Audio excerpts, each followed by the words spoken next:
ये सटे जे पौरा गे गमछिया गे ये सटे जे पौरा गे। Mix by Suryadev Kushwaha.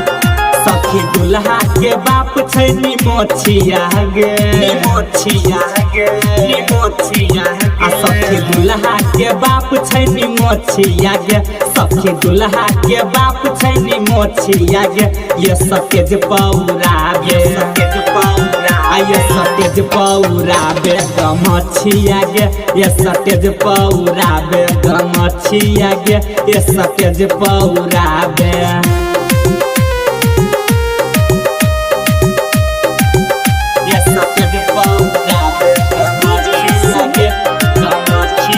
Singh recording studio Musaharniya Nepal.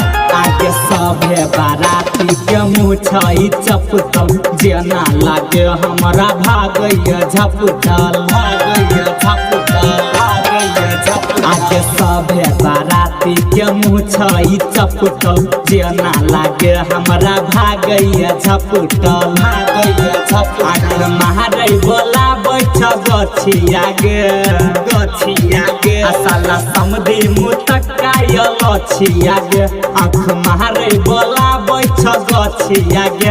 ये सतेज पौरा बे ये सतेज पौरा बे गमछिया गे ये सतेज पौरा बे गमछिया गे ये सतेज पौरा बे ये सतेज पौरा बे गमछिया गे गमछिया गे ये सतेज पौरा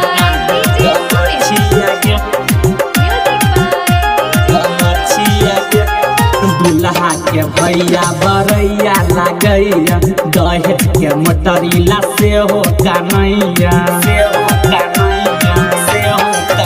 आगे दुल्हा के भैया बरैया लागैया दहेज के मोटरीला से हो कन्हैया सूर्य देव छै से हो बरतिया गे बरतिया आयो जीतो छै साथे बरतिया गे सुधीर बो छै खचर बरतिया गे।